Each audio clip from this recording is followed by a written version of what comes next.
Thank you, Jesus. Thank you, Lord. Thank you, Lord. Thank you, Jesus. Thank you, Father. Thank you, Lord. Thank you. Okay. So, okay, you guys, I'm sorry. Et je sais que beaucoup attendent encore un grand signe pour se convertir véritablement. Ils attendent que le ciel s'ouvre. Ils attendent qu'un ange descende dans leur salon et leur dise « Sérieusement, préparez-vous ». Mais le signe est déjà arrivé. Il est déjà là. Il se fait attendre depuis des années. Et ceux qui n'ont pas encore compris ne comprendront peut-être jamais, car Dieu ne crie pas deux fois de la même manière. Il parle. Ceux qui écoutent entendent. Ceux qui n'écoutent pas en subissent les conséquences. Je m'appelle Raquel. J'ai 38 ans et je vis aux États-Unis, dans une petite ville rurale de Géorgie, un de ces endroits où tout le monde se connaît et où le dimanche, on sent encore le café fraîchement moulu et les vieux cantiques qui s'échappent des fenêtres ouvertes des églises. Je ne suis ni pasteur ni responsable d'église. Je n'ai pas de chaîne YouTube ni de compte sur les réseaux sociaux suivis par des milliers de personnes. Je n'ai pas de formation théologique ni de diplômes accrochés au mur. Je suis simplement une chrétienne qui croit en Jésus de tout son cœur et qui redoute l'avenir. Une femme ordinaire, mère de 2 jeunes enfants, épouse, qui travaille dur la semaine et cherche Dieu aux aurores, quand la maison dort encore. Ce que je vais vous dire n'est pas facile. En fait, c'est l'une des choses les plus difficiles que j'ai jamais eu à faire. Mais c'est nécessaire, car Dieu m'a révélé quelque chose qui se produira à partir du 3 mars 2026. Une révélation qui m'a profondément bouleversée. Et ce jour arrive. Je ne l'ai pas demandé.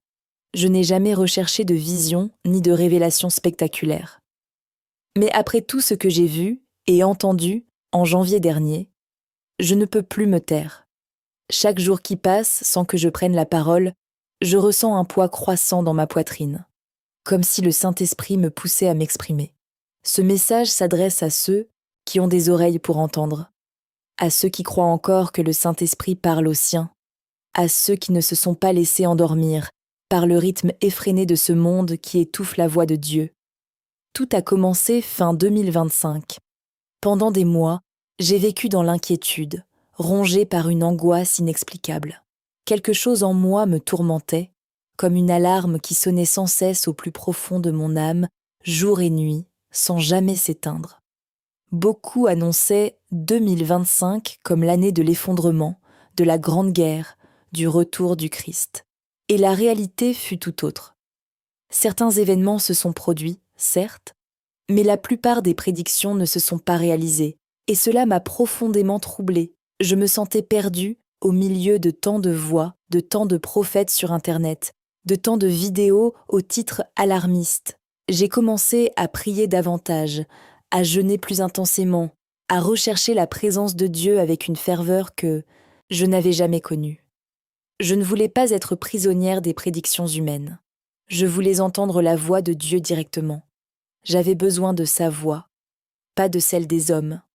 J'ai commencé à me lever tous les jours à 3h30 du matin, avant que le monde ne s'éveille, avant que mes enfants ne se réveillent, avant que mon mari ne bouge dans son lit. J'allais dans mon petit coin de la cuisine, où se trouve une vieille chaise en bois et ma Bible, usée par tant d'usages, ses pages jaunies et marquées de larmes. Là, je lisais la parole, je pleurais, et je demandais « Seigneur, qu'est-ce que la vérité? Qu'est-ce que le mensonge? Que veux-tu que nous sachions? Parle-moi, car je ne fais plus confiance aux voix du monde. Je ne fais confiance qu'à la tienne. » Pendant plusieurs semaines, entre fin 2025 et début janvier 2026, Dieu garda le silence. J'ai prié, j'ai crié, j'ai jeûné, j'ai pleuré sur le sol de la cuisine, mais je n'ai reçu aucune réponse. Le ciel semblait fermé, comme une porte verrouillée par un cadenas. Il y a eu des nuits où j'ai eu envie d'abandonner. Je me suis demandé si je faisais quelque chose de mal, si Dieu ne voulait pas me parler. Mais malgré tout, j'ai persévéré. Car au fond de moi, je savais qu'il m'entendait. Je savais que mon Père n'ignore pas les cris de ses enfants, aussi faibles soient-ils. J'ai dit, ce n'est pas seulement pour moi, Seigneur, c'est pour mes enfants. C'est pour mon mari, c'est pour ma mère qui vieillit, c'est pour ceux qui me font confiance. Je ne veux pas être prise au dépourvu. Révèle-moi ce qui m'attend, Seigneur. Donne-moi le discernement, la clarté, le courage d'affronter ce qui est nécessaire. Même si c'est douloureux, même si c'est effrayant, je veux la vérité. C'est ainsi qu'au petit matin de la 2e semaine de janvier 2026 que tout bascula. Assis dans mon fauteuil, la Bible ouverte sur les genoux, l'atmosphère devint pesante, comme je n'en avais jamais ressenti de pareil. L'air lui-même semblait s'être épaissi, la gravité décuplée. Je ne sentais plus mon corps. Mes mains tremblaient sur les pages ouvertes. L'horloge de la cuisine sembla s'arrêter. Et une seule chose apparut devant mes yeux. Une date. Le 3 mars 2026. Je ne peux décrire avec des mots ce qui s'est passé à cet instant. Ce n'était pas un rêve. Ce n'était pas le fruit de mon imagination. Ce n'était pas une hallucination.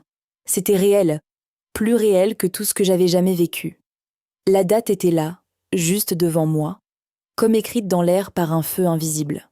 Elle brillait d'une telle intensité que je fermais les yeux très fort. Mais malgré cela, je continuais à la voir. C'était comme gravé à l'intérieur de mes paupières. Et avec cette date est apparue une sensation que je n'oublierai jamais.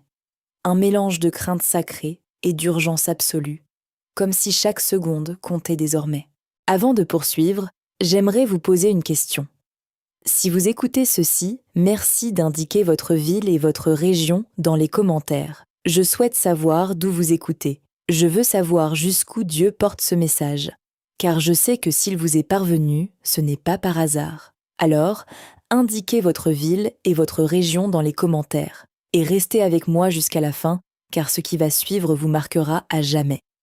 Juste après avoir vu cette date, sans la moindre hésitation, j'ai commencé à avoir des visions, l'une après l'autre, comme un film en accéléré que je ne pouvais ni arrêter ni détourner le regard.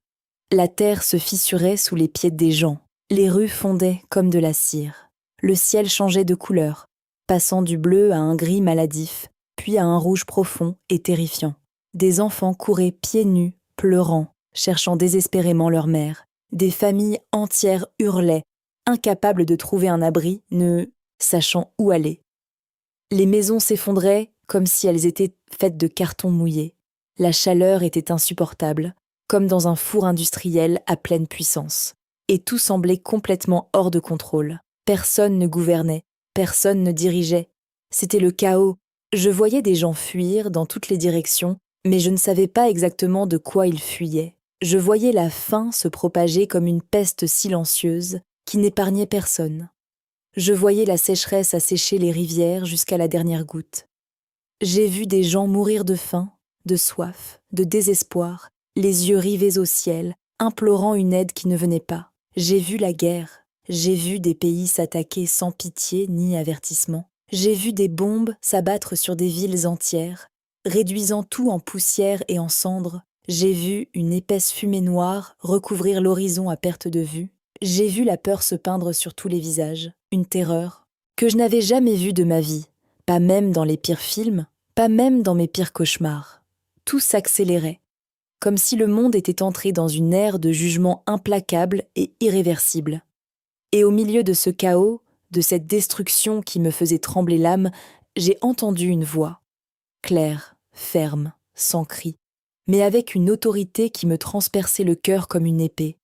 Seuls ceux qui obéiront à mes instructions seront protégés à partir du 3 mars. Quand j'ai repris mes esprits, mon visage était inondé de larmes, mes vêtements, trempés de sueur, collaient à ma peau. Je tremblais comme une feuille dans la tempête. J'ai serré ma Bible contre ma poitrine, comme si c'était mon seul refuge dans tout l'univers. La présence de Dieu était palpable dans cette cuisine, si dense, si réelle, si forte, que je pouvais presque la toucher. Mon mari s'est réveillé au son de mes sanglots et est venu vers moi, surpris. Il m'a demandé ce qui se passait. J'étais incapable de parler. Je pleurais et répétais « Mars, Mars, Mars ». Et la seule chose dont j'étais absolument certaine, une certitude qui ne m'a jamais quittée, c'est que je devais le dire au plus grand nombre avant cette date.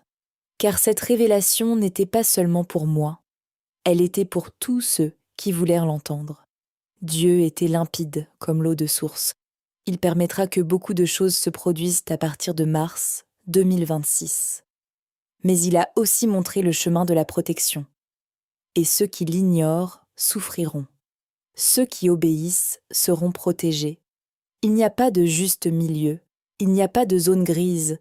La tiédeur n'a pas sa place. Je ne suis pas meilleure que les autres. Je suis une femme simple qui fait encore des erreurs, qui trébuche encore, qui perd parfois patience avec ses enfants et qui doit s'excuser auprès de son mari. Je suis juste une personne parmi tant d'autres dans cet immense monde. Mais si Dieu m'a confié ce message, c'est parce qu'il veut aussi vous toucher. Et le mois de mars approche. Chaque jour qui passe nous rapproche du présent. Alors je vous en supplie, n'attendez plus pour vous préparer. Commencez dès maintenant. Repentez-vous dès maintenant. Recherchez le Saint-Esprit dès maintenant. Pas demain, pas dimanche prochain, maintenant. Car ce que Dieu m'a révélé qui se produira à partir du 3 mars ne sera pas un événement anodin. Ce sera le début de quelque chose qui changera tout. Et seuls ceux qui demeureront fermes en Dieu resteront debout lorsque la tempête se produira. Si vous êtes arrivé jusqu'ici et que vous avez ressenti le poids de cette révélation dans votre cœur, je voudrais vous demander une chose. Écrivez le mot « obéir » en commentaire. Cela montrera que vous comprenez ce que Dieu vous demande en ce moment, que vous ne voulez pas être quelqu'un qui entend et oublie, mais quelqu'un prêt à agir. Quelqu'un qui se lève, qui décide, qui transforme sa vie avant qu'il ne soit trop tard. Et si ce message vous a vraiment touché, partagez-le avec un membre de votre famille ou de votre groupe de prière. Envoyez-le à cet ami dont la foi est fragile, à cette personne que vous aimez et qui n'est peut-être pas prête pour ce qui va arriver, à cette sœur qui s'est égarée, à ce père qui a cessé de prier.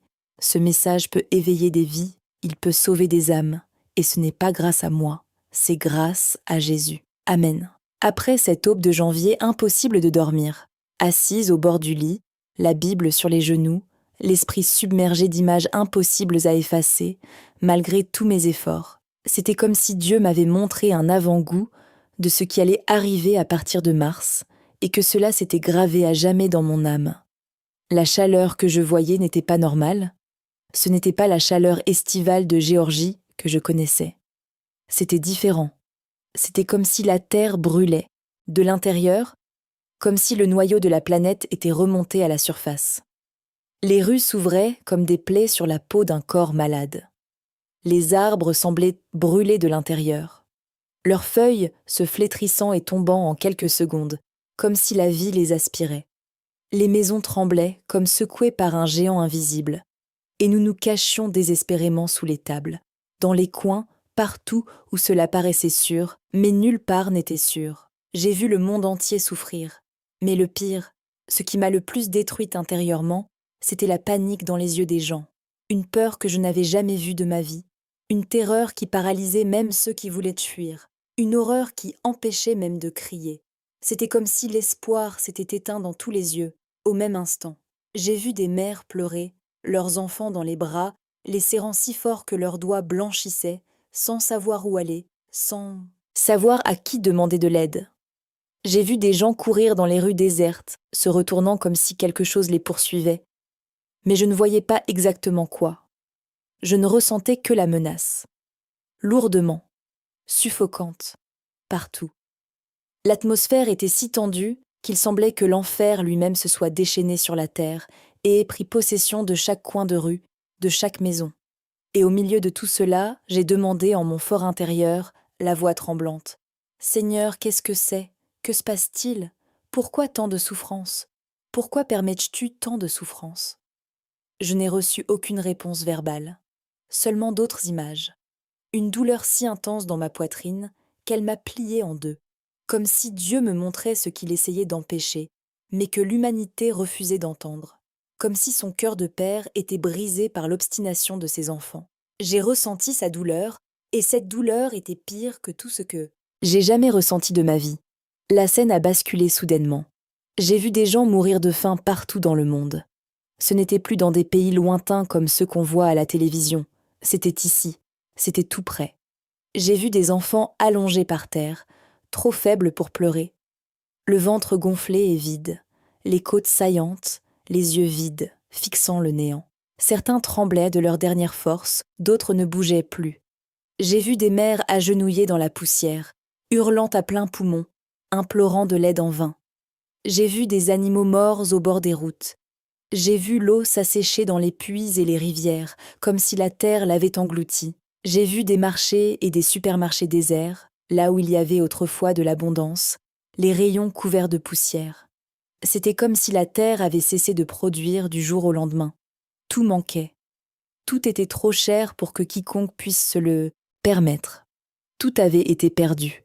Et le plus dur, ce qui m'a le plus déchiré, c'est de réaliser que la plupart des gens n'étaient pas préparés, ni spirituellement, ni physiquement, ni même émotionnellement. Il n'y avait que souffrance, que désespoir, que l'amertume d'années de négligence et d'abandon spirituel. Les gens récoltaient exactement ce qu'ils avaient semé, le néant. Puis vint la guerre, des explosions qui secouèrent la terre comme des tremblements de terre. Des soldats défilaient dans des rues jadis paisibles, où les enfants jouaient et les voisins se saluaient, des quartiers entiers en flammes, consumés par un feu que personne ne pouvait éteindre, comme s'il avait une vie propre. J'ai vu des chars écraser tout sur leur passage. J'ai vu des avions fendre le ciel obscurci. J'ai vu des villes entières englouties par les flammes, telles des torches géantes illuminant la nuit d'une lueur orange maladive. J'ai vu des gens abandonner tout, leurs maisons, leurs souvenirs, leurs vies entières, courant sans but, sans direction, chacun pour soi.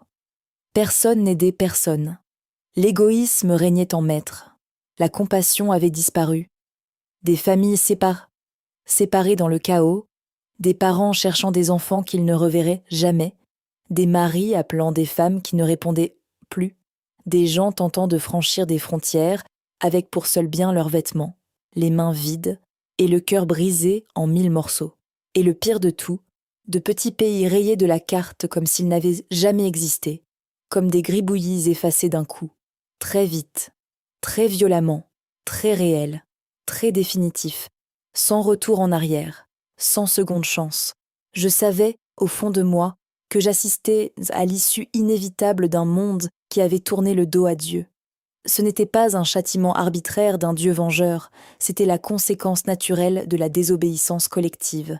C'était la récolte de ce que l'humanité avait semé de ses propres mains. Puis, un événement étrange se produisit, qui me glaça le sang. Le ciel s'obscurcit complètement. Il prit une teinte rouge profonde, comme du sang répandu sur une toile infinie. Un brouillard épais recouvrait tout, si dense qu'on ne voyait pas à plus de quelques mètres. Et cette obscurité ne se dissipa pas. Elle ne disparut pas. Elle persista, jour après jour, semaine après semaine. Comme si le monde entier, à partir de mars 2026, était enveloppé par ce brouillard sinistre et pesant. Personne ne voyait le soleil. Les jours étaient comme des nuits sans fin. Les gens étaient plus froids, plus désorientés, plus désespérés, plus seuls. C'était comme si le monde suffoquait de l'intérieur, comme si l'espoir lui-même s'éteignait avec la lumière du soleil. Et dans cette atmosphère ténébreuse, j'entendis la même voix qu'auparavant, mais cette fois, plus directe, plus pressante, plus pénétrante, comme si elle parlait ici, au plus profond de ma poitrine, et non seulement à mes oreilles. Quiconque reçoit mon esprit en sa maison sera épargné. À ces mots, je fus paralysée. J'ai tout compris en un instant. Ce n'était pas une question de religion, ce n'était pas une question de rites, de cérémonies, de confessions ou de symboles religieux, c'était une question de présence, la présence vivante et agissante du Saint-Esprit. Je tiens à répéter ce que j'ai entendu car cela doit être gravé dans votre cœur comme s'il s'agissait de la chose la plus importante que vous ayez jamais entendue. Celui qui a mon esprit dans sa maison sera épargné. Ce n'est pas une jolie phrase à encadrer. Ce n'est pas une émotion passagère lors d'un office religieux. C'est un enseignement divin. C'est un commandement du ciel. Si vous avez compris cela, vous avez déjà commencé à vous éveiller, car ce qui soutiendra votre vie, votre foyer, votre mariage et votre âme à partir de mars 2026, ce ne sont ni la doctrine, ni la tradition, ni la théorie théologique, ni le nom de votre Église sur sa façade. C'est l'Esprit de Dieu qui demeure en vous et dans votre foyer. Sans lui, personne ne tiendra bon, absolument personne. Et je sais que vous écoutez peut-être ceci en vous demandant « Est-ce vrai ? Cette femme n'exagère-t-elle pas ?» Je vous comprends. Moi-même j'en aurais douté si on me l'avait dit il y a un an. Mais je l'ai vu, de mes propres yeux spirituels. Et maintenant, en février 2026, en regardant le calendrier et en voyant Mars approcher, je tremble. Il n'y a aucun doute, aucune certitude. Car tout ce que Dieu m'a révélé a été confirmé dans mon esprit, jour après jour, prière après prière. Et je ne peux pas, je ne veux pas, et je ne resterai pas silencieuse. Depuis ce matin de janvier, j'ai tout changé ici, à la maison. Absolument tout. Je ne suis pas devenue fanatique. Je ne suis pas devenue un étranger qui crie des versets bibliques toute la journée. Je me suis éveillée.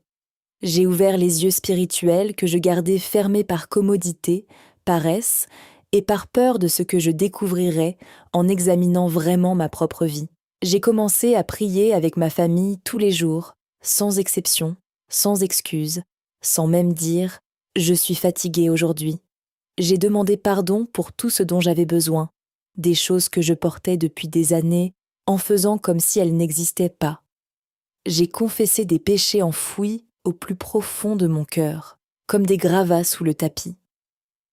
J'ai rejeté tout ce qui ne s'accorde pas avec la présence de Dieu, les émissions de télévision que je regardais par habitude, la musique qui nourrissait en moi de mauvaises pensées, les conversations stériles, les coutumes qui semblaient inoffensives, mais qui, au fond de moi, attristaient mon esprit. J'ai changé ce que je regarde, ce que j'écoute, les personnes que je fréquente, ma façon de traiter les autres, la façon dont je parle de mon prochain, ma façon d'envisager la vie. Et je ne dis pas cela pour me croire supérieure à qui que ce soit. Je le dis parce que c'est le seul moyen de rester digne lorsque le mois de mars arrivera. Ceux qui font semblant de ne pas entendre en subiront les conséquences. Ceux qui écoutent et obéissent vivront et verront la gloire de Dieu. Souvenez-vous de mes paroles quand ce jour viendra. Et si vous vous demandez maintenant, mais de quoi ai-je besoin chez moi, Raquel ? Que dois-je faire concrètement ? Donnez-moi quelque chose de précis. Alors écoutez attentivement et souvenez-vous de ceci, car ce que je vais dire n'est pas de mon invention. Je ne suis pas là pour vendre quoi que ce soit, ni pour semer la peur inutilement, ni pour manipuler qui que ce soit par la terreur. Mais Dieu m'a clairement montré que chaque foyer a besoin de 3 choses visibles, en plus de l'obéissance et d'un repentir sincère, avant l'arrivée du mois de mars. La première chose, c'est une Bible ouverte et visible. Non pas rangée dans un tiroir, ni oubliée sur une étagère à prendre la poussière. Ouverte, au centre de votre foyer, comme un signe permanent que la parole de Dieu y demeure, que cette maison est guidée par ses commandements, que le respect y règne. C'est une déclaration spirituelle, c'est un drapeau planté sur le territoire. La seconde est l'huile d'onction, une bouteille distincte et consacrée, destinée à oindre les pièces de la maison, à oindre les enfants avant le coucher et à marquer l'entrée de la maison comme un lieu saint. Elle n'a pas besoin d'être chère ni importée. Elle doit être consacrée avec foi et utilisée avec intention. Le troisième est un espace dédié à la prière, un lieu à part, aussi petit soit-il, un coin du salon, un fauteuil dans la chambre, un tabouret sur le perron, où le Saint-Esprit sait qu'il sera accueilli chaque jour. Un lieu où vous avez un rendez-vous régulier avec Dieu. Un lieu où vous vous rendez chaque jour, sans faute, pour parler à Dieu. Ces objets n'ont aucun pouvoir en eux-mêmes. Ce ne sont ni des amulettes, ni des talismans, ni des objets magiques. Ils ne sauveront personne s'ils sont utilisés avec une religiosité superficielle ou une superstition bon marché. Mais utilisés avec une foi véritable, dans une alliance vivante avec le Saint-Esprit, ils deviendront des signes visibles de la présence spirituelle dans cette maison. Et cela compte plus que vous ne l'imaginez. Car dans la vision que Dieu m'a donnée, les maisons protégées portaient des marques. Et ce qui les distinguait, ce n'était ni le luxe, ni un système de sécurité moderne, ni une alarme électronique, ni une porte blindée. C'était la présence active du Saint-Esprit et un véritable respect au sein de cette maison. Dieu ne se soucie pas des apparences. Dieu ne veut pas de démonstration religieuse. Dieu veut une présence réelle. Et cela commence par des actions simples, mais absolument sincères. Cela commence par un cœur abandonné. Vous n'avez pas besoin d'attendre la permission du pasteur. Vous n'avez besoin de l'approbation de personne. Vous êtes la prêtresse de votre foyer. Oignez vous-même la porte de votre maison. Priez en famille chaque soir avant de vous coucher. Éliminez tout ce qui attriste le Saint-Esprit, quel qu'en soit le prix, quelle que soit la douleur. Vous ne pouvez plus feindre la foi par commodité, par convention sociale ou parce que votre mère vous emmenait à l'église enfant. Il faut que ce soit authentique, il faut que ce soit constant, il faut que ce soit courageux. Et si vous pensez que j'exagère, répondez-moi honnêtement. Croyez-vous vraiment qu'à partir de mars, vous affronterez une prière tiède le dimanche matin, avec de jolis versets en statue et une vie intérieure vide, avec une piété de façade, mais en niant sa puissance, il n'en sera rien. Dieu me l'a montré.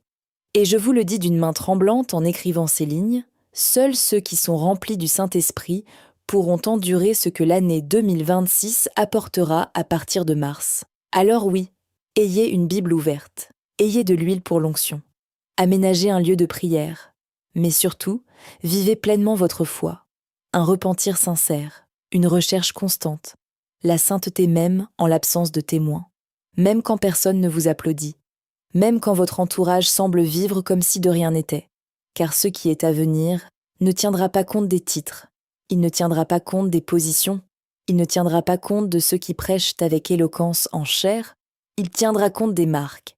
Et la marque, c'est le Saint-Esprit dans la maison, dans la pièce, dans le cœur. C'est ce que Dieu m'a fait comprendre ce matin de janvier. Et c'est ce que je vous implore de vivre avant qu'il ne soit trop tard. Après cette expérience, ma maison s'est transformée en un lieu complètement différent.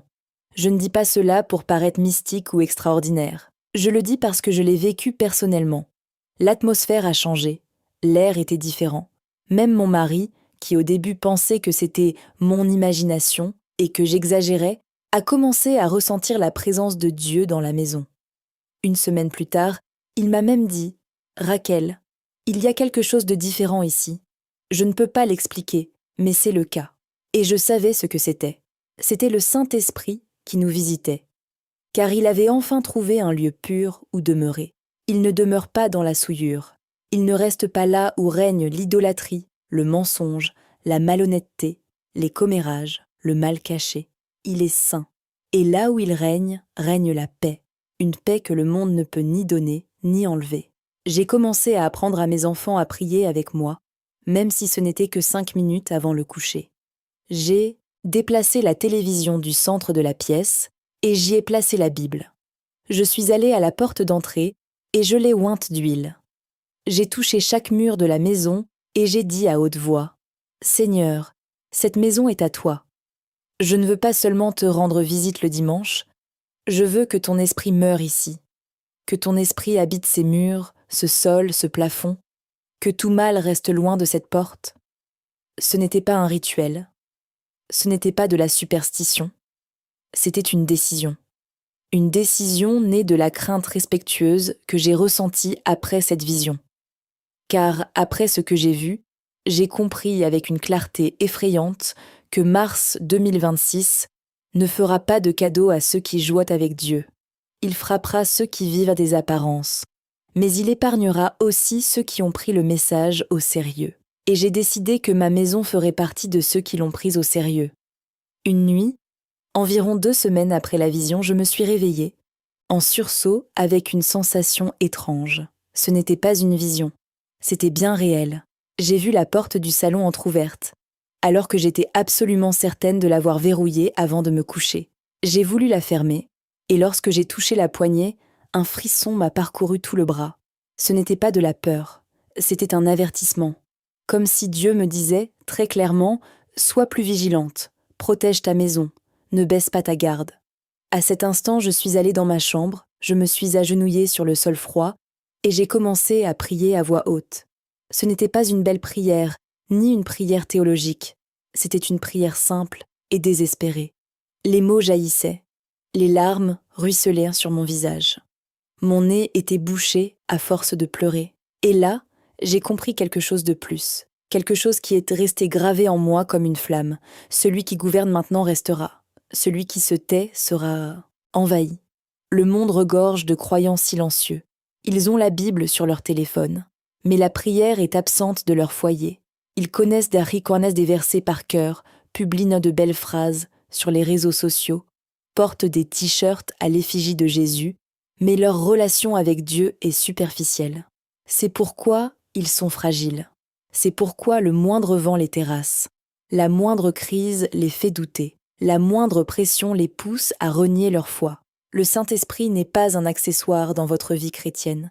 Ce n'est pas une décoration du dimanche. Il est un bouclier, il est une alarme. Il est la voix qui avertit avant que le drame ne survienne. Lorsque vous vous connectez véritablement à lui, vous commencez à voir plus tôt, à ressentir plus tôt, à réagir plus tôt, à discerner plus tôt. C'est pourquoi il est la seule chose que Dieu nous a ordonné d'assurer dans nos foyers avant mars 2026, sa présence, vivante, actrice, réelle, quotidienne, pas occasionnelle, quotidienne. Si vous me demandiez maintenant, Raquel, qu'avez-vous ressenti d'autre après la vision ? Je vous répondrai avec toute la sincérité de mon cœur. J'ai ressenti une urgence qui me brûle encore en ce moment, tandis que je vous parle. J'ai senti que le temps était compté, qu'une telle occasion ne se représenterait pas, qu'il n'y aurait plus de période d'avertissement, que c'était le dernier appel. Et ce qui viendra après mars en sera la conséquence. Dieu est juste, mais il n'hésite pas. Il aime, mais il juge aussi. Il avertit, puis il agit. Et il avertit maintenant à travers une simple femme de Géorgie qui ne méritait même pas de recevoir cette révélation. Et pourtant, elle l'a reçue. Et l'avertissement est on ne peut plus clair. Préparez-vous maintenant, sinon il sera trop tard. Peu importe votre position dans l'Église, votre ministère, vos études de théologie, votre statut de pasteur ou de responsable de louange. Sans un véritable repentir et sans la présence du Saint-Esprit dans votre foyer, mars 2026 fera s'écrouler vos fondations, comme une inondation fait s'écrouler une maison de boue. Je sais que c'est un mot dur. Je sais que beaucoup riront. D'autres douteront. Ils me traiteront de folle, d'exagérée, d'alarmiste. Mais ma mission est d'accomplir ce que Dieu m'a commandé. Et je le fais avec crainte, non avec colère. Avec douleur, non avec orgueil. Car moi aussi, je me suis sentie vulnérable face à ce que j'ai vu. J'ai dû changer des choses dans ma vie que je ne considérais même pas comme mauvaises. Des habitudes que j'avais normalisées, des conversations que j'avais tolérées, des pensées que j'avais nourries. Mais j'ai compris qu'on ne peut pas cacher des choses néfastes et demander la grâce en même temps. Soit on fait le ménage, soit on reste vulnérable. Et mars 2026 ne vous demandera pas si vous êtes prêt. Il arrivera, et quand il arrivera, il sera clair qui s'est préparé et qui a ignoré l'avertissement. Certaines personnes qui ont entendu mon récit m'ont demandé si Dieu m'avait révélé précisément ce qui se passerait mois par mois à partir de mars 2026. Et oui, une partie de la vision que j'ai reçue ce matin de janvier montrait des événements séparés par période, comme les pages d'un calendrier qui défilaient devant moi. Chaque mois apportait son lot de nouveautés, chaque mois apportait son lot d'épreuves, de pressions, de bouleversements, comme si Dieu mettait la terre à l'épreuve, testait les cœurs, cherchait à savoir qui resterait ferme et qui s'effondrerait à la première brise. Mais en novembre, tout s'est arrêté. La vision s'est interrompue. Je n'ai pas vu décembre. L'écran est devenu noir. Le silence est revenu. Et cela m'a profondément perturbée. Je ne sais pas si c'est parce que Dieu ne voulait pas encore révéler ce qui se passerait en décembre, ou si c'est parce qu'un événement si important se produirait avant décembre que la vision n'avait pas besoin d'aller plus loin. Et par respect pour le Seigneur, je n'inventerai rien de ce qu'il ne m'a pas montré. Je n'ajouterai rien à ce que je n'ai pas reçu. Mais jusqu'en novembre, ce que j'ai vu était clair, et je vais vous le dire. Certains mois, j'ai vu la terre trembler, des séismes dans des endroits inattendus, dans des régions où le sol n'avait jamais bougé sous leurs pieds. Des immeubles s'effondraient, des routes se coupaient en deux, des gens sortaient de chez eux en pleine nuit, en pyjama, pieds nus, sans comprendre ce qui se passait. D'autres mois, j'ai vu la crise financière s'aggraver d'une manière totalement imprévue. Des banques fermaient leurs portes, des gens perdaient tout du jour au lendemain, d'immenses files d'attente pour la nourriture. Des gens qui vivaient bien, avec des voitures et leurs propres maisons, se retrouvaient soudainement sans rien, dormant dans la rue, mendiant un peu de riz. D'autres mois encore, j'ai vu des pénuries alimentaires et du rationnement, des supermarchés aux rayons vides, le gouvernement contrôlant les achats, des files d'attente interminables pour l'eau, des familles entières se disputant un paquet de farine. J'ai vu des gens contraints de choisir entre manger et obéir à Dieu. J'ai vu la foi mise à l'épreuve de façon concrète, réelle, sans aucun symbole, sans aucune théorie, sans aucune beauté. C'était brut. C'était la vie telle qu'elle sera. J'ai vu des gens perdre leur emploi pour avoir refusé de se soumettre à ce qu'ils savaient être mal. Des familles déchirées, des maris contre leurs femmes, des parents contre leurs enfants, des frères contre leurs frères. Tout cela à cause des choix exigés par la foi. J'ai vu des pasteurs muets, sans réponse, sans direction, debout en chair, le regard baissé, ne sachant que dire à leurs fidèles désespérés. J'ai vu des églises fermer leurs portes, en divers endroits, non pas à cause de persécutions gouvernementales, mais parce qu'elles n'avaient plus de fidèles, parce que les membres avaient abandonné, étaient partis, avaient choisi le monde.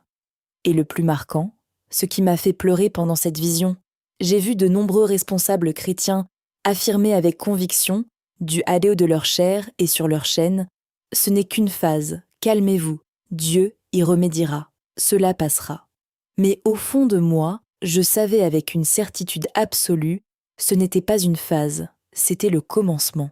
C'était l'ouverture d'une porte vers quelque chose de plus grand. Et ceux qui ont attendu que cela fati ou cela passe ont été engloutis. Et là, je dois m'arrêter et vous confier quelque chose qui m'a terrifiée plus que toutes les catastrophes naturelles, plus que la guerre, plus que la famine.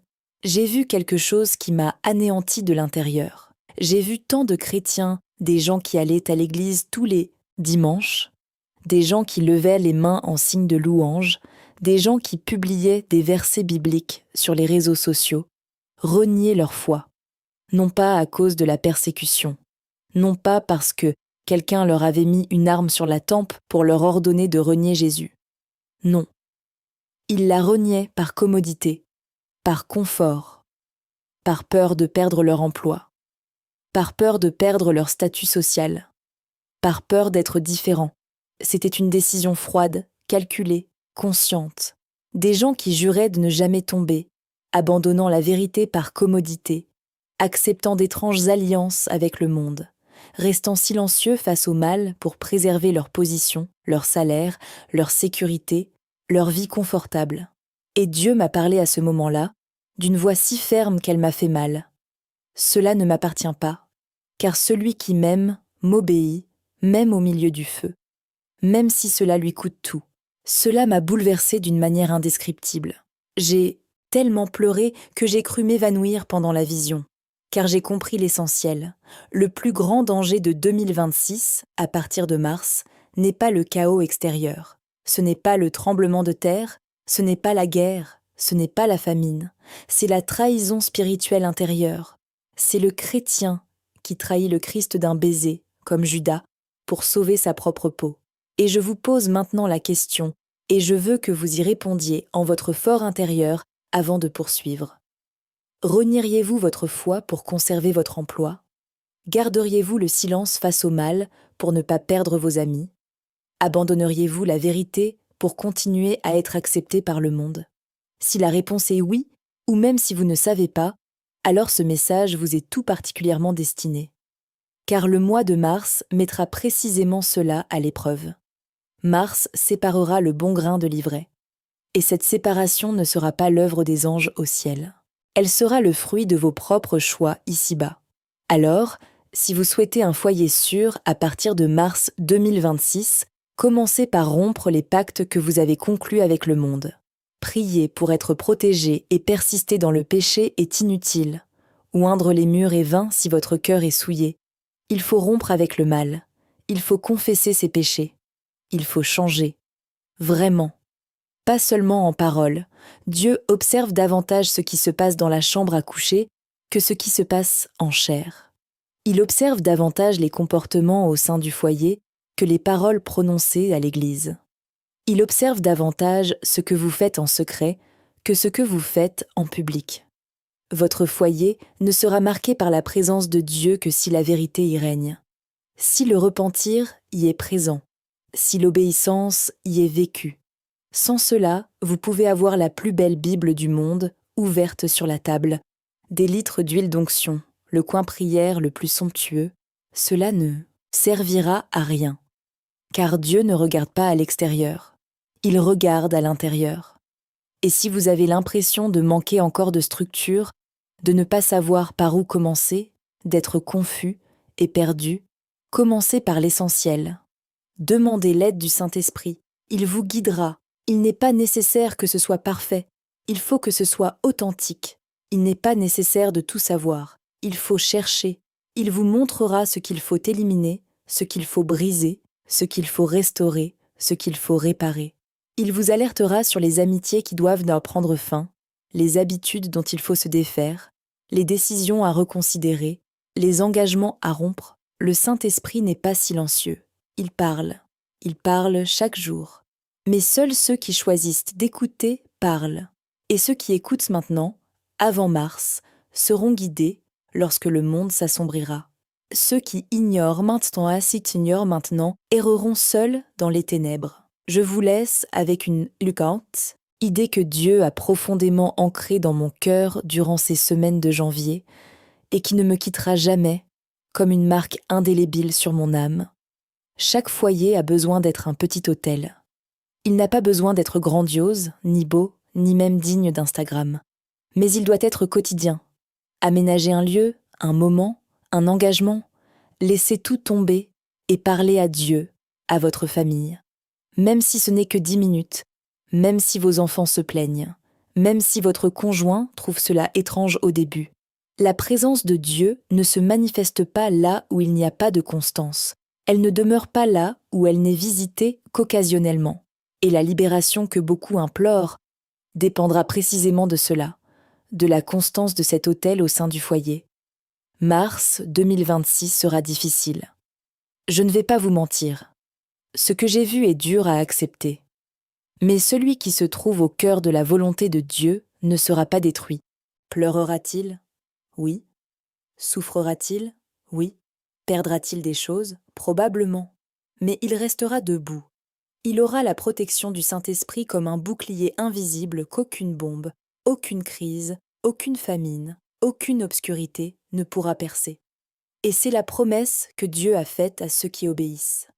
Non pas à ceux qui entendent et oublient, mais à ceux qui entendent et agissent.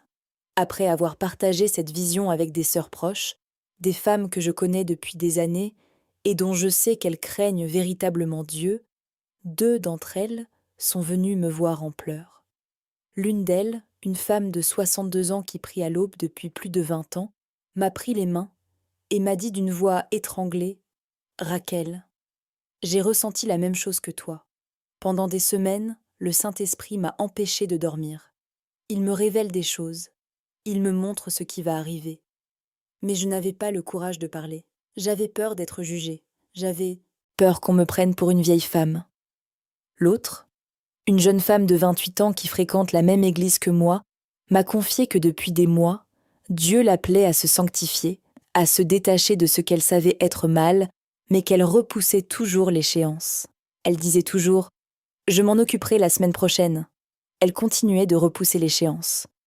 Quand elle a entendu ce que j'avais vu, elle est tombée à genoux sur le sol de mon salon et a pleuré comme une enfant. Et là, elle s'est abandonnée à lui-même. À cet instant précis, il a décidé de changer. Cela m'a révélé une chose que je tiens à ce que vous compreniez parfaitement. Le Saint-Esprit parle à de nombreuses personnes simultanément. Ce n'est pas seulement pour moi. Cela ne l'a jamais été. Il suscite un peuple en divers lieux.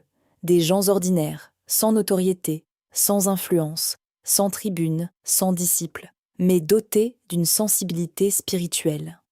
À l'écoute, au cœur ouvert. Cela a aussi confirmé ce que j'avais besoin d'entendre à ce moment-là, car je me sentais seule. Je pensais que personne ne me croirait, qu'on me prendrait pour une folle. Nous ne sommes pas seuls. Nous avons peut-être l'air peu nombreux. On a peut-être l'impression que le monde entier dort pendant que nous crions. On a peut-être l'impression que l'Église est devenue un spectacle et que plus personne ne prend Dieu au sérieux. Mais Dieu a son petit reste. Il l'a toujours eu. Il l'aura toujours. Il y a des mères intercesseuses qui prient avant l'aube, agenouillées sur le sol froid de la cuisine pendant que la maison dort, les larmes ruisselant sur leurs joues et la Bible ouverte sur leurs genoux. Il y a des jeunes qui ont abandonné le péché, qui ont supprimé des applications, qui ont rompu des amitiés, qui ont décidé de vivre près de l'autel, même face aux moqueries de leur père. Il y a des couples qui ont annulé des voyages et des fêtes pour jeûner ensemble, qui ont décidé que les plaisirs du monde peuvent attendre, mais que la présence de Dieu, elle, ne peut pas. Et même si les médias ne le montrent pas, même si les grandes chaînes n'en parlent pas, même si les réseaux sociaux regorgent d'absurdités, tandis que le temps presse, Dieu scelle ses foyers par son esprit. Il marque ceux qui l'aiment, véritablement. Il rassemble ses enfants comme il l'a fait avec Noé avant le déluge. Il referme l'arche. Et quiconque se trouve à l'intérieur de l'arche de l'obéissance vivra.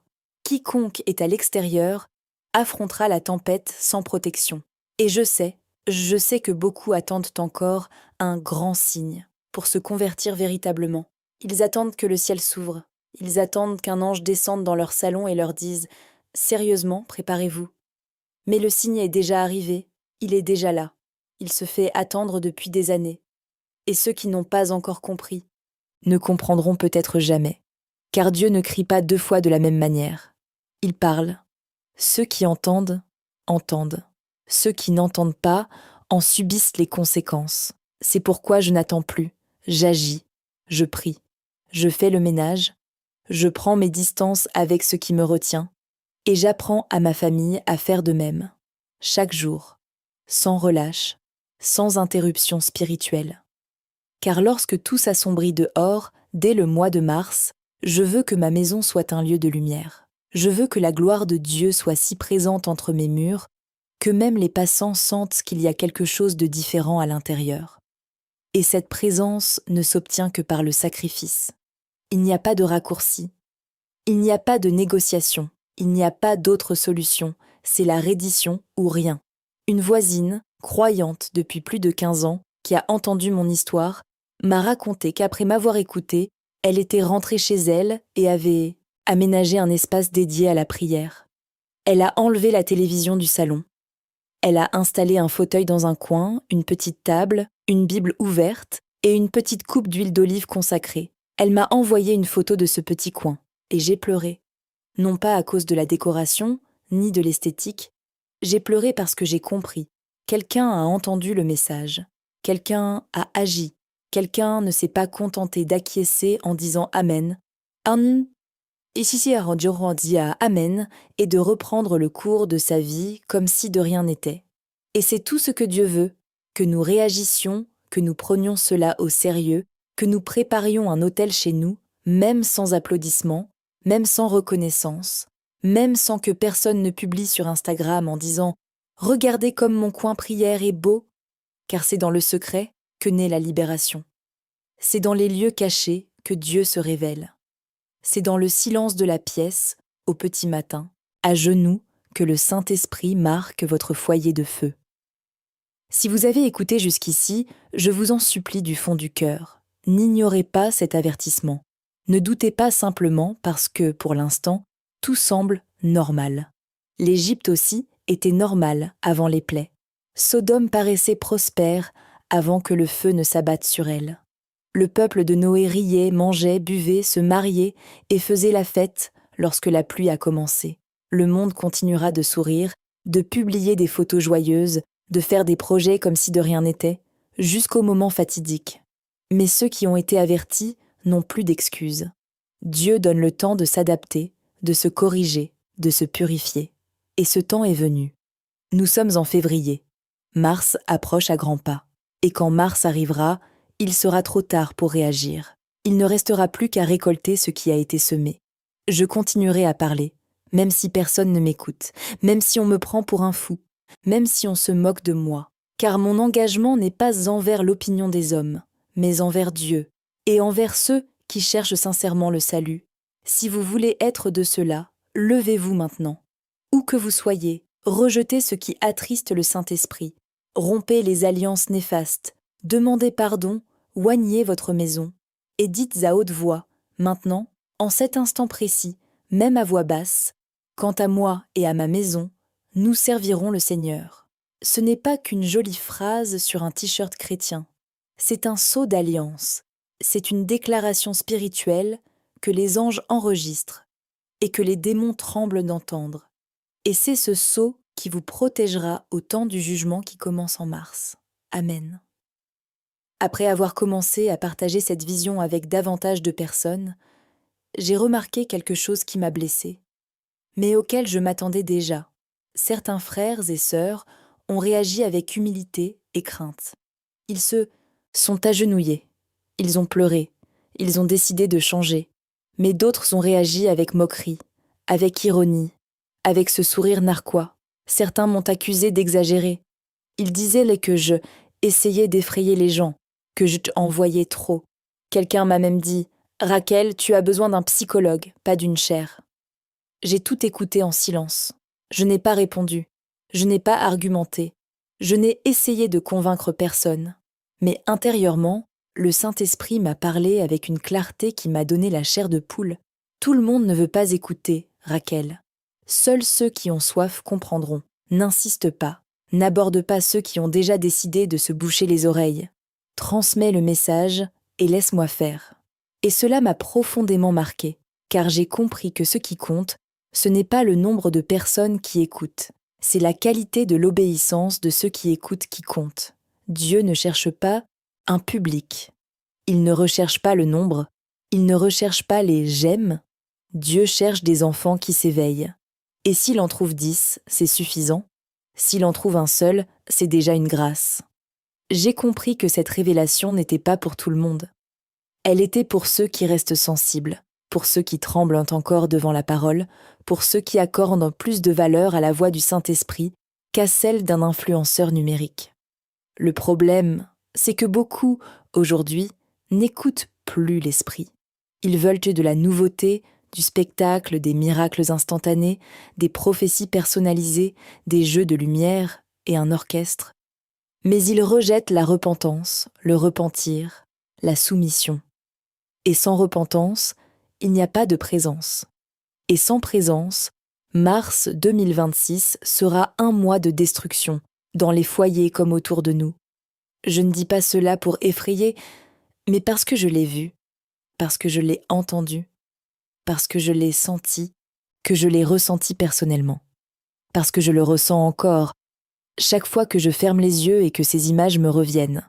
Vous pouvez continuer à vivre comme si de rien n'était. Vous pouvez fermer ce message et reprendre vos habitudes. Vous pouvez faire comme si vous n'aviez rien entendu. Mais ce qui doit arriver, arrivera. Et quand Mars sera là, fuir ne servira à rien. Ce sera comme une vague gigantesque. Elle emportera tout ce qui est instable, tout ce qui n'a pas de racines, tout ce qui n'est pas fondé sur le Saint-Esprit. C'est pourquoi je suis là, à le répéter, à vous supplier, à vous implorer de vous lever maintenant, de commencer maintenant, de purifier votre vie maintenant. Car le Saint-Esprit ne demeure pas dans un temple souillé, et ce temple, c'est vous. C'est votre corps, c'est votre foyer, c'est votre mariage, c'est votre routine, c'est ce que vous faites quand personne ne vous regarde. Tout doit être en ordre avant mars, absolument tout, sans exception. Sinon, vous serez sans défense quand la tempête arrivera.